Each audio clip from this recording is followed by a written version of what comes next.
مرض کی شدت کے باوجود آپ نمازیں خود پڑھاتے رہے، لیکن اس دن یعنی جمعرات کو جب عشاء کا وقت ہوا تو آپ نے لگن میں غسل فرمایا تاکہ مرض میں کمی ہو جائے۔ اٹھنے لگے تو غشی طاری ہو گئی، پھر افاقہ ہوا تو دوبارہ غسل فرمایا، پھر اٹھنے لگے تو اس بار بھی غشی ہو گئی، تیسری بار غسل فرمایا، اٹھنے لگے تو پھر غشی طاری ہو گئی۔ آخر آپ نے ابو بکر صدیق رضی اللہ عنہ کو کہلا بھیجا کہ وہ لوگوں کو نماز پڑھائیں۔ چنانچہ اس وقت سے بقیہ ایام میں ابو بکر صدیق رضی اللہ عنہ نے نماز پڑھائی۔ آپ کی حیات مبارکہ میں ابو بکر صدیق رضی اللہ عنہ نے 17 نمازیں پڑھائیں۔ ہفتہ یا اتوار کو رسول اللہ صلی اللہ علیہ وسلم نے کچھ افاقہ محسوس فرمایا، چنانچہ 2 آدمیوں کے سہارے سے ظہر کی نماز کے لیے تشریف لے آئے۔ اس وقت سیدنا ابو بکر صدیق نماز پڑھا رہے تھے۔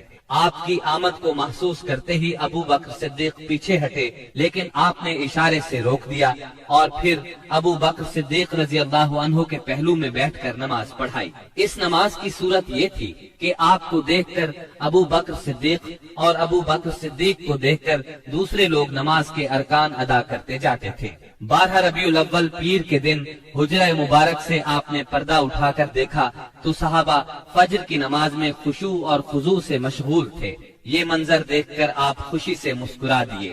مسلسل علالت کے باعث کمزوری بہت ہو گئی تھی۔ سیدہ عائشہ صدیقہ رضی اللہ عنہا کا سہارا لے کر لیٹ گئے۔ اسی روز یا اسی ہفتے میں کسی روز آپ نے سیدہ فاطمہ رضی اللہ عنہا کو بلایا اور کچھ سرگوشی کی، وہ سن کر رونے لگی، پھر کچھ سرگوشی کی تو وہ ہنسنے لگی۔ سیدہ عائشہ نے پوچھا تو چھپا گئی، لیکن نبی صلی اللہ علیہ وسلم کے وفات کے بعد انہوں نے بتایا کہ پہلی مرتبہ آپ صلی اللہ علیہ وسلم نے فرمایا تھا کہ آپ اپنے اسی مرض سے وفات پا جائیں گے۔ یہ سن کر میں روئی۔ پھر آپ نے فرمایا کہ آپ کے اہل و عیال میں سب سے پہلے میں آپ سے ملوں گی، اس لیے میں ہنسی تھی، اور آپ نے انہیں یہ بشارت بھی دی تھی کہ آپ ساری خواتین جنت کی سردار ہیں۔ دن جیسے جیسے چڑھ رہا تھا آپ پر بار بار غشی طاری ہو رہی تھی۔ سیدہ فاطمہ رضی اللہ عنہا یہ دیکھ کر بولی، ہائے میرے باپ کی بے چینی۔ آپ نے ان کے الفاظ سنے تو فرمایا، آج کے بعد تمہارا باپ کبھی بے چین نہیں ہوگا۔ پھر آپ نے حسن اور حسین رضی اللہ عنہما کو چوما، ازواج مطہرات کو بلا کر واعظ و نصیحت فرمائی۔ ادھر لمحہ بلمحہ تکلیف بڑھتی جا رہی تھی اور اس زہر کا اثر بھی ظاہر ہونا شروع ہو گیا تھا جو آپ کو خیبر میں کھلایا گیا تھا۔ چنانچہ آپ اس کی تکلیف شدت سے محسوس کر رہے تھے۔ آپ نے اس حالت میں چہرے پر ایک چادر ڈال رکھی تھی، جب سانس پھولنے لگتا تو چادر چہرے سے ہٹا دیتے۔ اس حالت میں بھی آپ نے فرمایا، یہود و نصارہ پر اللہ کی لعنت، انہوں نے اپنے انبیاء کی قبروں کو سجدہ گاہ بنایا۔ مطلب یہ تھا کہ تم ایسے کام نہ کرنا۔ آپ نے ان لمحات میں یہ وصیت بھی فرمائی، سرزمین عرب میں 2 دین باقی نہ رہنے دیے جائیں۔ یہ آخری وصیت تھی جو آپ نے لوگوں کو فرمائی۔ اس کے بعد کئی بار فرمایا، الصلاة الصلاة وما ملكت أيمانكم، نماز نماز اور تمہارے زیر دست لونڈی اور غلام، یعنی ان کا خاص خیال رکھنا۔ پھر نزا کی حالت شروع ہو گئی۔ سیدہ عائشہ رضی اللہ عنہا نے آپ کو اپنے سینے اور گلے کے درمیان سہارا دیا۔ اسی دوران میں ان کے بھائی عبد الرحمن بن ابی بکر آئے، ان کے پاس کھجور کی تازہ مسواک تھی۔ رسول اللہ صلی اللہ علیہ وسلم مسواک کی طرف دیکھنے لگے۔ سیدہ عائشہ صدیقہ سمجھ گئی کہ آپ مسواک کرنا چاہتے ہیں۔ انہوں نے پوچھا، کیا آپ مسواک کرنا چاہتے ہیں؟ آپ نے سر کے اشارے سے ہاں فرمایا۔ چنانچہ انہوں نے مسواک لے کر چبائی، نرم کی اور پھر آپ نے اس کو لے لیا۔ نہایت اچھی طرح مسواک کی۔ آپ کے سامنے پیالے میں پانی تھا۔ آپ پانی میں دونوں ہاتھ ڈال کر چہرہ پوچھتے جاتے تھے اور فرماتے جاتے تھے، اللہ کے سوا کوئی معبود نہیں، بے شک موت کے لیے سختیاں ہیں۔ پھر آپ نے دونوں ہاتھ یا انگلی اٹھائی، نگاہ چھت کی طرف بلند کی، دونوں ہونٹوں پر کچھ حرکت ہوئی۔ سیدہ عائشہ رضی اللہ عنہا نے کان لگایا تو آپ فرما رہے تھے، ان انبیاء، صدیقین، شہداء اور صالحین کے ساتھ جنہیں تو نے انعام سے نوازا، اے اللہ مجھے بخش دے اور مجھ پر رحم فرما اور مجھے رفیق اعلیٰ میں پہنچا دے۔ اے اللہ رفیق اعلیٰ۔ آخری فقرہ 3 بار دہرایا اور روح پرواز کر گئی، ہاتھ جھک گیا اور آپ رفیق اعلیٰ سے جا ملے۔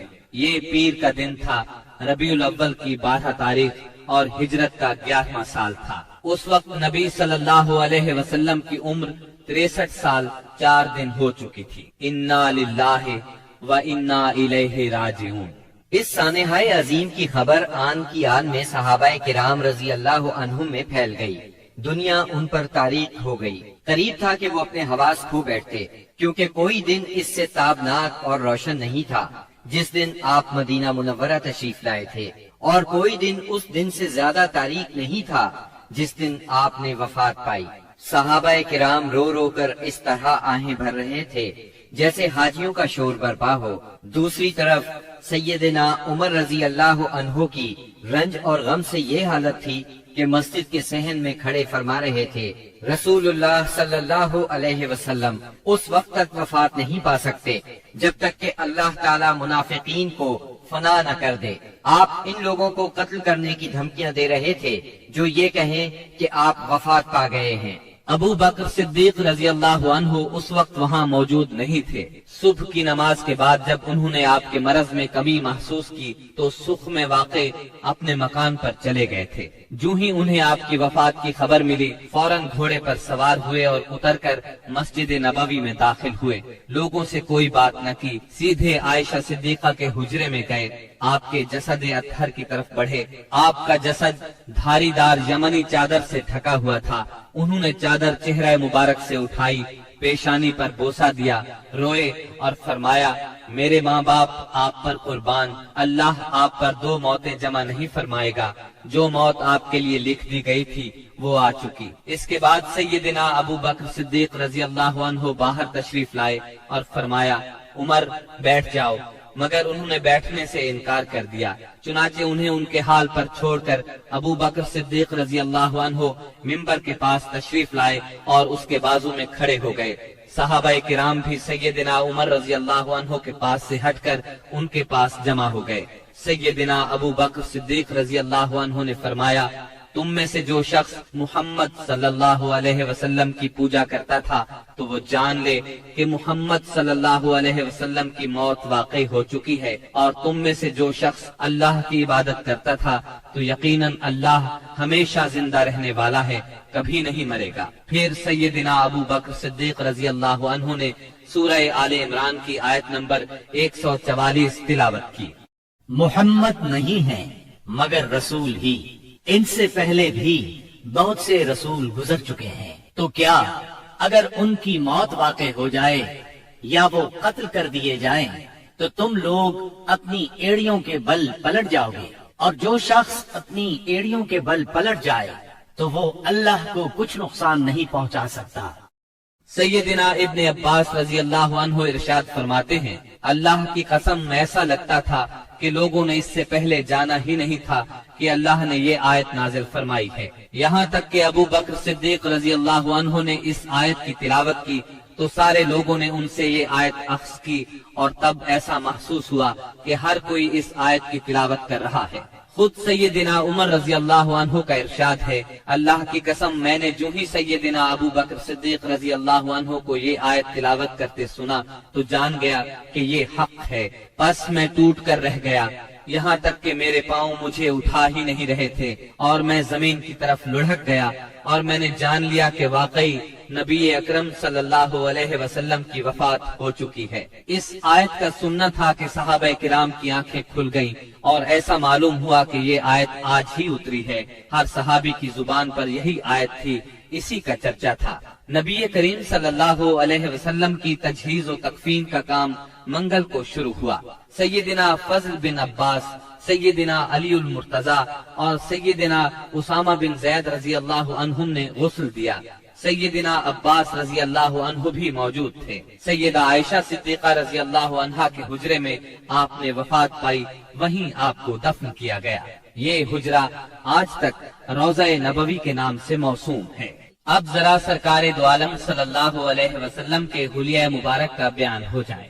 سیدہ ام معبد رضی اللہ عنہا نے رسول اللہ صلی اللہ علیہ وسلم کا جو حلیہ مبارک بیان فرمایا ہے، الرحیق المختوم کے مؤلف نے اس کو اپنے الفاظ میں کچھ اس طرح بیان کیا ہے: چمکتا دمکتا رنگ، تابناک چہرہ، خوبصورت ساخت، جمال جہاں تاب کے ساتھ ڈھلا ہوا پیکر، سرمگی آنکھیں، دراز پلکیں، بھاری آواز، چمکدار لمبی گردن، گھنی داڑھی، باریک اور باہم پیوستہ ابرو، خاموشی کی حالت میں باوقار، گفتگو کریں تو منہ سے پھول جھڑیں، دور و نزدیک سے دیکھنے میں سب سے زیادہ تابناک اور پرجمال، خوبصورت، شیریں ادا، گفتگو چاشنی لیے ہوئے، بات واضح اور دو ٹوک، انداز ایسا کہ لڑی سے جیسے موتی جھڑیں، درمیانے سے قدرے نکلتا ہوا انتہائی جاذب نظر قد، جیسے دو شاخوں کے درمیان ایک انتہائی تر و تازہ شاخ،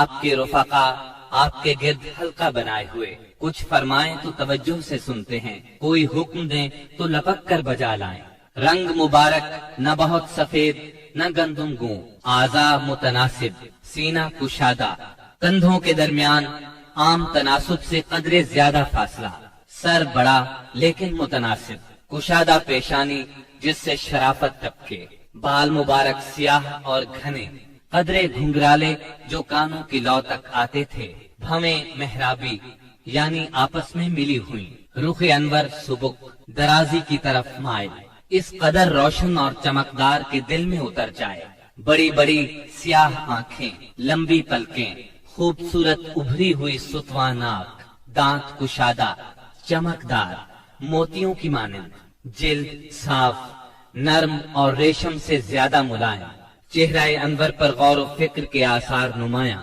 غرض آپ مکے بھر میں سب سے زیادہ حسین تھے، اور آگے بڑھ کر کہتا ہوں آپ دنیا بھر میں سب سے زیادہ خوبصورت تھے۔ سبحان اللہ۔